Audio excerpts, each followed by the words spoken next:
을 받았다는 사람이 총 4사람이 등장을 해요. 모해, 위증, 교사, 거짓말을 시킨 거죠. 총리를 지낸 사람을 상대로 이렇게 정말 했다면 이건 엄청난 공작인데, 그래서 이게 대검 감찰부로 넘어가서 감찰을 시작합니다. 그러자 윤석열 검찰은 이 사건을 인권감독실로 보내버려요. 인권감독실은 수사권이 없거든. 그리고 담당 임은정 검사에게는 대리발령을 안 해줍니다.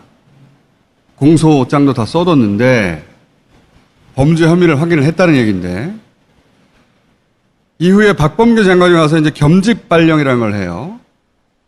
그러면 임은정 검사에게 수사권이 주어져요. 그러자 이번에는 윤석열 검찰은 수사 배제를 하죠. 임은정 검사가 수사하지 못하게. 그리고 나흘 후에 이 사건을 무혐의 처리를 합니다. 그래서 공소시효가 끝나요. 자, 이제 공소시효가 끝났기 때문에 형사처벌을 할 수 없게 됐단 말이지. 그런데 등장했던 재수자들, 진정하고 폭로했던 재수자들, 검찰이 날 수십 번씩 불렀다, 훈련시켰다, 그게 이번에 확인이 된 거예요. 100여 차례 재수자를 불렀다까지 사실 확인이 된 거예요. 있는 그대로 사실을 증언하는 데는 훈련이 필요 없어요. 진실은 훈련이 필요 없습니다. 자, 이 정치 공작의 피해 당사자를 모시겠습니다. 한명숙 전 총리를 모시겠습니다.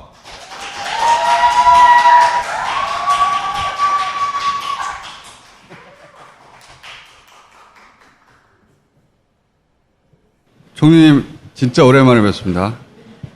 너무 오래간만이에요. 그러니까 어떻게 지내셨어요? 아, 제가요 감옥에서 2년 살았잖아요. 예, 2년 네. 만기 출소하셨죠? 예, 하루도 빠짐없이 2년 살았습니다. 2017년 8월에 출소하셨어요. 예, 제가 들어갔을 때 예. 심적 고통이 너무 컸어요. 표현을 한다면 아주 뜨거운 불덩어리가 가슴속에 콱 박혀 있는 느낌이랄까요? 그러니까 힘들어서 몸무게가 8kg가 확 빠지더라고요. 가만히 있는데 네, 가만히 있는데. 2달 지났더니 8kg가 빠졌어요. 예. 그때 당시에 제가 나이가 70대 초반이었거든요. 그러니까 이거 그러셨죠. 살아나갈 수 있을까? 이런 생각이 드는 거예요. 겁이 났어요. 덜컥. 그렇게 심적 고통이 컸고, 특히 1인실 작은 방이 예. 숨이 막히니까 그 폐소공포증이라고 있죠. 예. 폐소공포증은 옆에서 벽이 이렇게 밀려오는 것 같은 느낌? 호흡이 잘 안 되는 거예요. 숨이 잘 안 쉬어져요. 그러니까 굉장히 고통스러운 거죠. 그때 당시에 그 심적 고통이 너무 커서 사람을 만나기가 싫어요. 어떻게 보면 대인 기피증 같은 거죠. 그 사정을 뭐 설명해야 될 것도 설명도 같고. 해야 예. 되고 위로도 뭐 해야 되고, 그리고 많은 사람들이 연락을 하고 불쌍하니까 자꾸 밥을 사주는 거예요. 자꾸 밥을 사. 맛있는 밥을 자꾸 사주려고 그렇게. 다른 건 안 만나고 밥 사주는 것만 만나셨구나. 네네네. 뭐 위로도 하고 수고했다고도 하고 밥 사주려고 만나는데, 그 밥을 자꾸 먹다 보니까 옛날로 돌아왔어요.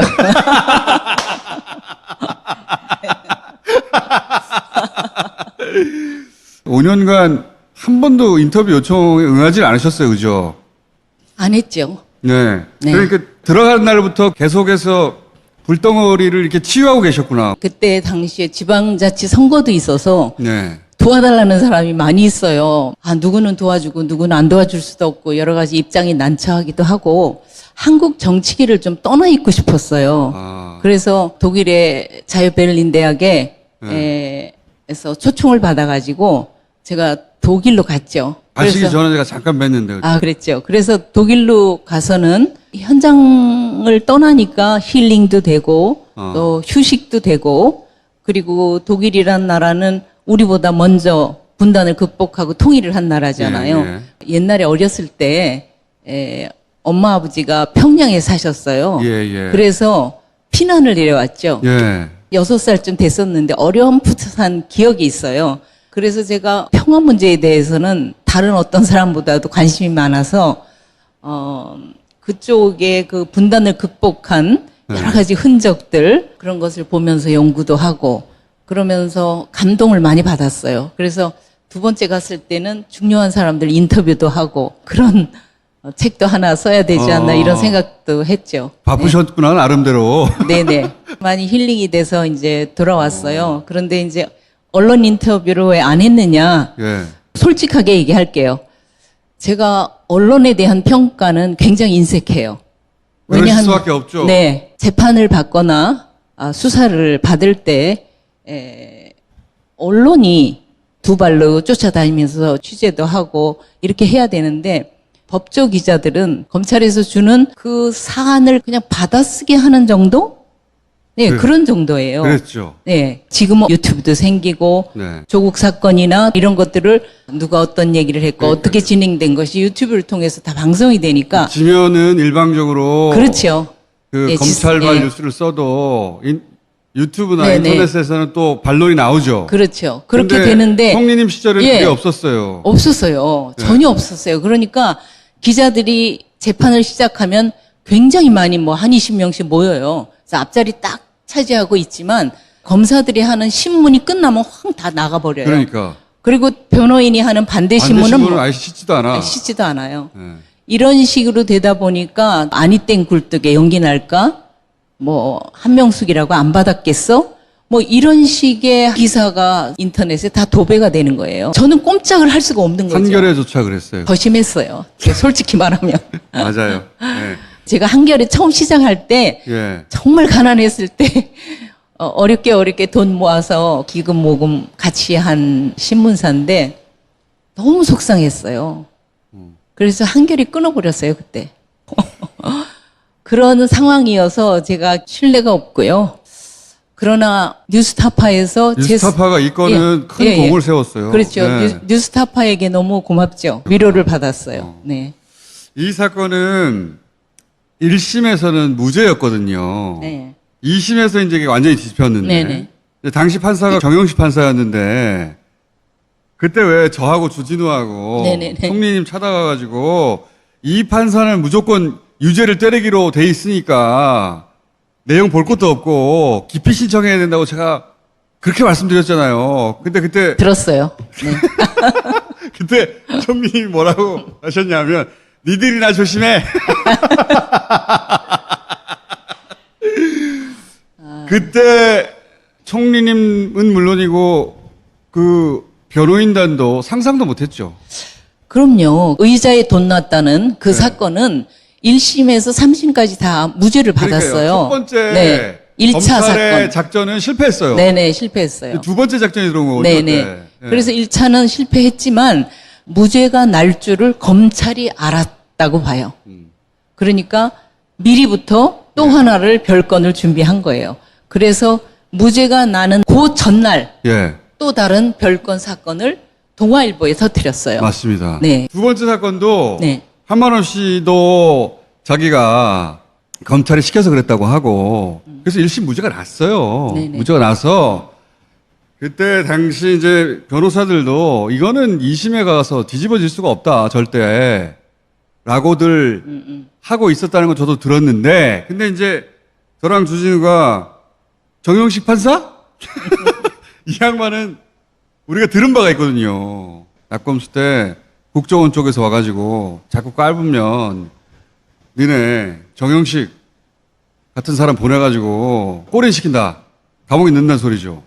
그런 얘기를 들은 적이 있기 때문에 그때 달려가가지고 빨리 기피 신청해야 된다고 말씀드렸잖아요. 네, 뚜렷이 기억이 나요. 기억이 나는데 국정원에 이러더라. 이런 얘기를 해줬으면 정신을 바짝 차렸을 거예요. 근데 이 사람은 유죄 주는 사람이다. 막 이런 이 식으로. 사람은 절대 무조건 유죄다. 예, 예. 변호사들 얘기 듣지 말고 기피 신청해야 된다고 여러 차례 글쎄, 말씀드렸는데 예. 또 주진우 기자가 전화도 했어요. 아니 그러니까 우리가 답답해가지고 그랬는데 1심 무죄가 예. 그냥 무죄가 아니었어요. 앞에 형용사가 붙어요. 완벽한 무죄. 맞아요. 완벽한 네, 무죄였죠. 완벽한 돈을 무죄였어요. 줬다는 사람이 안 줬다는데 네.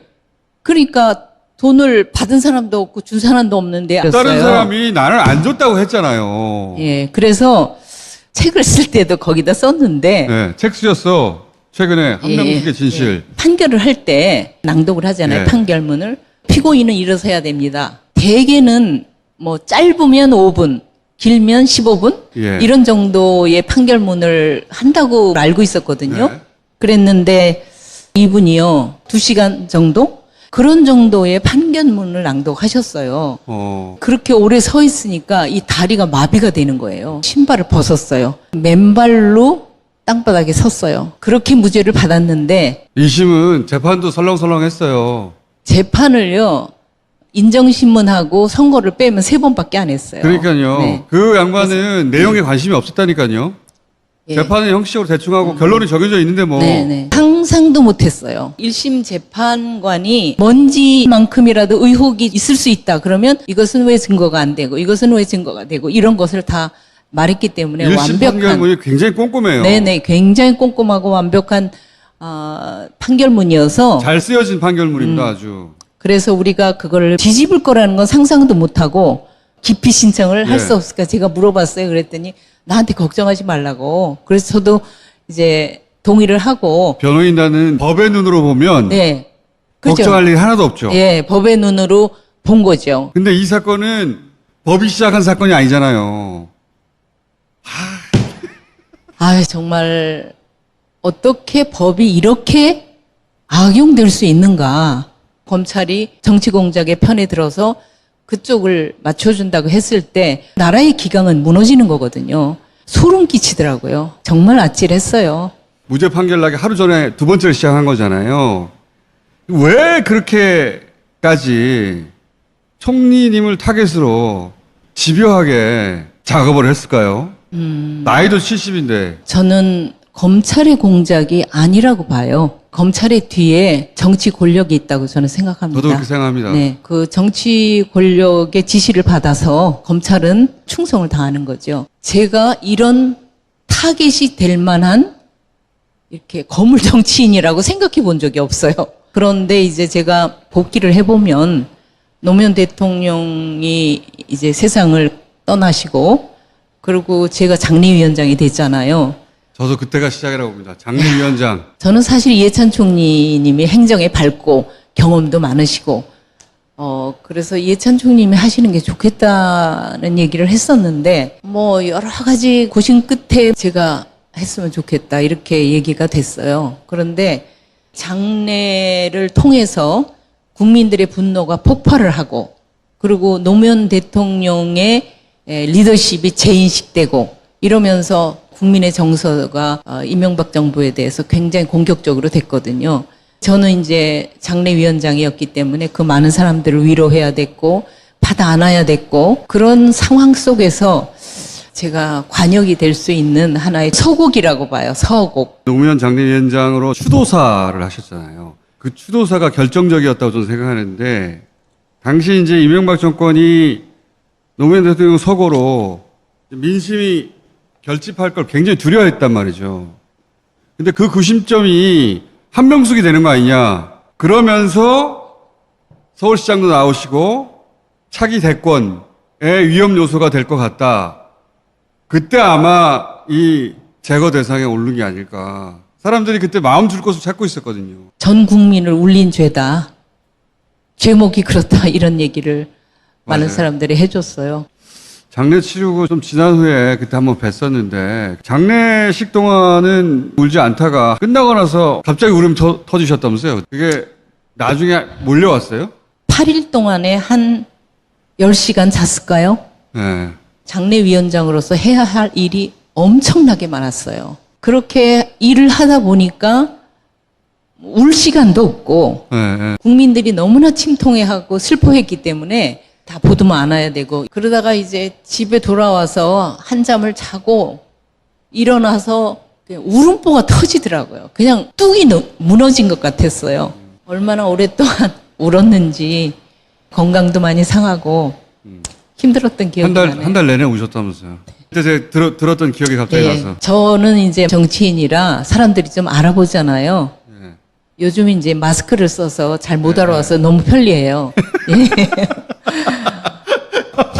제가 뭐 사람들을 많이 만나게 되잖아요. 그러면 다른 사람들은 반갑다 이렇게 인사를 하는데 사람들이 제 손을 쥐고요. 예외 없이 눈물이 글썽글썽해요. 지금도 그래요. 억울해서 그런 거죠. 억울해서 그런 거예요. 네. 노무현 대통령을 생각하면서도 눈물을 글썽거리고 저를 생각하면서 글썽거려서 그런 경험을 제가 많이 했어요. 그게 두려운 거죠. 심정적인 구심점이 되고 그렇게만 가만히 계셨으면 또 모르겠는데 서울시장 후보로 나와가지고 당시 여론조사상으로는 20% 이상 지셨는데 맞았어요. 실제 개표해 보니까 완전 박빙이란 말이죠. 네. 그때 정치적으로 대단히 위협 인물이다라고 판단했을 거라고 보고 그래서 70이 됐는데 총리도 다 지내고 이제 정치적으로 은퇴할 나이인데 위협이 된다고 해서 감옥에 집어넣은 거 아닙니까? 돌을 받지도 않았는데 그래서 아까 이제 불덩이가 올라왔다고 하셨는데 그거 어떻게 견디셨어요? 죽느냐 견디느냐 두 가지 중에 하나잖아요. 그런 정도로 심각했어요. 저도. 살 수 있을까? 살아나갈 수 있을까? 이런 생각을 했죠. 그랬는데 제가 견딘 거는요. 네. 저의 결백이에요. 그것이 저를 지켜준 거죠. 그래서 모든 부정적인 것을 다 긍정으로 바꿔버렸어요. 예를 들면 제가 젊어서부터 너무 바쁘게 일을 많이 했기 때문에 제 시간을 가질 여유가 없었어요. 평생. 네. 근데 거기 들어가니까 제 시간만 있는 거예요. 진짜로. 아이러니하죠. 그리고 제가 뭐 밖에서 운동이나 했겠어요? 운동도 열심히 하시고. 네. 운동을 열심히 한 정도가 아니에요. 새벽에 일어나면요. 요가를 한 30분은 막 풀로 하고요. 그 다음에 저 아는 사람이 절 운동이라는 거를 방법과 사진을 해가지고 저한테 넣어줬어요. 아, 운동하는 방법을. 예. 네. 불교의 108배 의식이잖아요. 예. 그 스님들이 하는 운동. 네네네. 그 운동이 무엇이 좋은가 하면 제가 가슴에 불덩어리가 있었다 그랬잖아요. 예. 이 불덩어리를 밑으로 내려보낸다고 써져 있어요. 그리고 운동을 못하는 노인이나 갇혀있는 사람이나 이런 사람들에게 잃어버릴 수 있는 근육을 예. 완벽하게 보충해준다. 이렇게 제소자용이네. 네, 그래서 이건 내 거다. 내 이렇게 거다. 생각해서 그래서 나오실 때 정말 몸짱이 되셨어요? 예, 그 52kg로 줄은 것을 나올 때까지 2년 동안 유지했어요. 운동으로. 운동으로. 네. 근육만 좀 늘었죠. 근육 많이 늘고. 그리고 사람들이 넣어준 책이 200권이 넘었거든요. 독서를 하고 일기를 쓰고 많은 성장을 했어요, 제가. 많은 성장을 했어요. 그래서 모든 걸 뒤집어 버려서 나올 때는 건강한 몸으로 나왔어요. 근데 또 막상 나오니까 네. 사람들한테 설명하기도 싫고 기자들도 만나기 싫고 그래서 독일로 가버리신 거잖아요. 네. 근데 감옥에 계시는 동안 촛불이 일어나고 박근혜 네. 대통령이 탄핵이 됐어요. 네. 그 직후에 나오신 거거든요. 그렇죠. 그 전 과정을 그 안에서 보셨잖아요. 지상파 뉴스만 세 군데 것을 하루에 30분을 내보내줘요. 예. 하루에. 얼마나 고마웠던지 핵심을 다 봤죠. 예. 토요일마다 광장에서 촛불을 드는데 저는 거기 갈 수 없잖아요.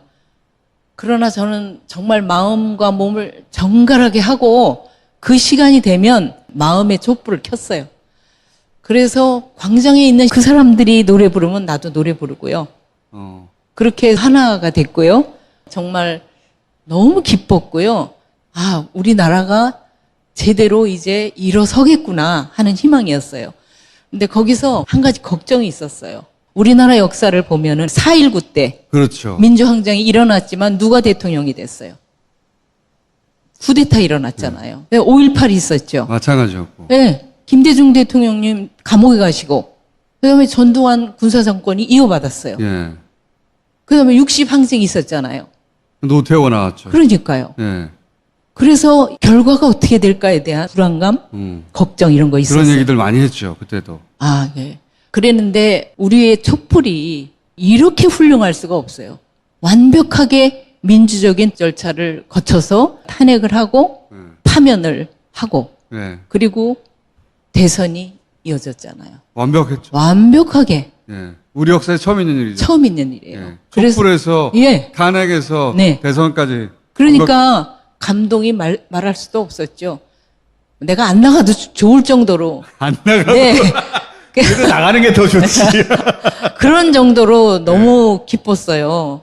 그리고 그러셨을 것 같아요. 예, 나중에 이제 문재인 대통령이 당선돼서 두 손 들 때, 네.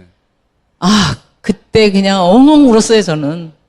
제가 책에는 뭐라고 썼는가 하면, 그렇게 엉엉 울었는데, 기쁨의 눈물이었을까? 아니면 억울함의 눈물이었을까? 둘 다 짬뽕된 거죠.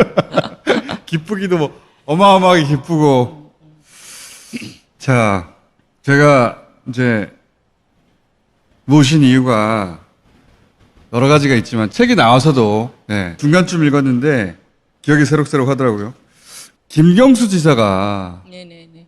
오늘 네네. 형도 똑같아요. 네. 2년. 저는 본질도 똑같다고 생각하거든요. 네. 총리님 사건이랑 김경수 지사 사건이랑 총리님도 내가 돈을 받은 적이 없기 때문에 상상도 못했던 것처럼 김경수 지사도 상상도 못했던 일이에요, 이게. 김경수 지사가 본인이 아무런 거리낌이 없었기 때문에 오히려 본인이 특검을 받으라고 당에 요구했단 말이죠, 당시에. 이렇게 만들어낼 거라고는 상상을 못했겠죠. 본질적으로 저는 똑같은 사건이라고 보거든요. 제2의 제3의 한명숙이 아직도 나오고 있는 거예요. 예. 본질이 똑같다는 얘기에 동의해요.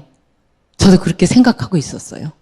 앞으로도 또 일어날 것이라고 생각합니다, 저는. 한명숙 사건이 한명숙 개인만의 사건이 아니다라는 걸 좀 강조하고 싶어요. 지금도 똑같은 패턴으로 계속 반복되고 있는 거예요. 유심 채널 A 사건을 보세요. 똑같지 않아요? 저는 김경수 지사의 사건도 본질이 같다라고 생각하고 있었는데 그렇게 말씀하시네요. 저도 똑같다고 생각합니다. 네, 똑같아요. 이러한 사건이 계속 반복된다면 검찰의 위기가 온다. 저는 그렇게 봐요. 이걸 제도적으로 막아야 된다. 막기 위해서는 수사권과 기소권을 분리해야죠. 분리해야 됩니다. 그래서 해야 돼요. 굉장히 국회에서 엄히 생각해가지고 반드시 해야 된다고 보고요. 대선에서도 주자들이 검찰 개혁을 대부분 주장하더라고요. 네. 그러니까 어떻게 완성할 것인지 꼭 물어봐야죠. 네, 자꾸 한명숙 구하기다고 하는데 한명숙은 이미 출소했어요. 그럼 뭘 구해? 저를 어떻게 구하겠다는 거예요? 그러니까 말도 안 되는 소리고 제2의 한명숙, 제3의 한명숙이 나오지 않도록 그걸 막아야 되는 거죠. 이걸 막아야 되는 거죠. 뿌리를 뽑아야 돼요. 그러면 검찰도 건강해지고 저도 그렇게 생각합니다. 그럼 맑은 사회가 된다는 거죠. 그래서 저는 정말 우리가 정신을 똑바로 차려야 된다고 봐요. 되돌릴 수 있다고 생각해요. 대선 치면 그렇게 됩니다. 그래서 소름이 끼쳐요. 그래서 요번에 대선 주자들도 정신을 바짝 차리고 이것을 해야 된다고 보고요. 검찰들도 그것이 어디로 오겠어요? 검찰 자신에게로 옵니다. 알겠습니다. 마지막 질문인데 대선이 끝나자마자 나오셨는데 이제 맞아요. 네. 또 대선이 옵니다. 민주당의 대선 주자들이 있잖아요. 예. 누구나가 대통령이 될 자격들을 갖추고 있는 사람들이에요. 예. 경험으로 보나 정책의 일면으로 보나 모든 면에서. 그런데 이제 저쪽 편은 예. 요번에 아주 희한해요. 예. 검찰청장이 가질 않나 또 뭐 경험이 일천한 거의 없잖아요. 그런 사람들이 지금 모여가지고 그래서 저는 저 사람들이 끝까지 갈 것인가에 대해서는 조금 퀘스천 마크가 있어요. 그러나 그쪽에서는 그 이준석 대표가 당선이 되면서 어쨌거나 여러 가지 문제점은 안고 있지만 약간 설렁설렁 이렇게 바람이 좀 부는 것 같은 느낌이 있어요. 있었는데 이제 꺼지고 있어요. 예, 이제 꺼지고는 있죠. 꺼지고는 있지만 어쨌든 한 번 바람이 부는 흔적이 있단 말이죠. 흔적이 있단 말이에요. 예.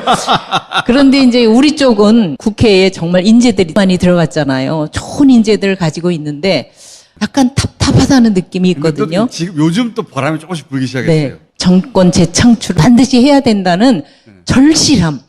정말 피를 토하듯이 그 절실함이 좀 국민들에게 전달이 됐으면. 절실한 쪽이 이깁니다. 결국. 네. 절실하지 않으면 지거든요. 네. 선을 넘지 말고 다 끝났을 때는 원팀이 돼서 원팀이 되도록. 예, 원팀이 민주당 되도록 경선이 한다. 예. 꼭 원팀이 되도록 해야 한다. 네네. 예. 절실함과 원팀과 바람.